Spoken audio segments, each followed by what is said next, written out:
সকাল থেকে 10 রকমের রান্না করে করে জীবন বরবাদ। এ বলছে ডিম খাবো, তো বলছে মাছ, এ বলছে মাংস। না না, আমি নিরামিষ। বিশ্বাস করুন, মাঝে মাঝে মনে হয় এর থেকে ছাগল বা গরু হলে কাজে দিত। সারাদিন বাগানে বাগানে পাতা খেয়ে ঘুরে বেড়াতাম, আর জামা কাপড় সে কতটা বাদে দিল। এই জীবনে খাওয়ার পড়া না থাকলে না কেউ কাউকে জাস্ট পাত্তাই দিত না।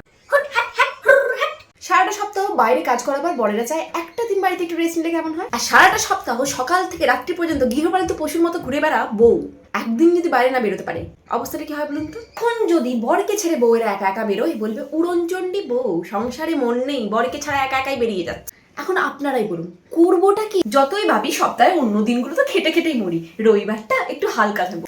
সকালে একটু লুচি ভাজো, একটু গরম গরম পরোটা, সকালবেলায় বেশ ঝাল ঝাল করে কাঁকড়া করো তো, বাজারে ভালো ইলিশ মাছ পেয়েছি, নিয়ে আসবো। মৌরলা মাছ তো কতদিন খাইনি, ওগুলো বাঁচতে বাঁচতে যে ঝাড়া 2 ঘন্টা চলে যাবে সেটা কি বুঝবে? তখন বলবে সারাটা দিন ঘরে বসে বসে করোটা কি? সবাইকে খাইয়ে দাইয়ে নাইয়ে রেডি হতে যাবো, অমনি গো বিয়ে বাড়ি যাচ্ছ নাকি, এত সাজ কিসের? আমি তো রেডি হয়েই গেছি, আপনারাই বলুন কিরকম লাগছে।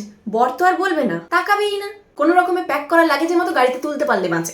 গাড়িতে ওঠার পর হাজার ঘন্টা নাখরা, এখানে পা দেবে না, এখানে হাত দেবে না, এখানে ব্যাগ রাখবে না, এতগুলো জলের বোতল নিলে গাড়িতে আওয়াজ হবে, এটা কি ব্যাগ রাখার জায়গা? বলছি সদ্য সদ্য বিছানাটা গুছিয়ে ওঠার পর যখন ভিজে গামছাটা খাটের মধ্যে ছুঁড়ে মারো, তখন মনে থাকে না?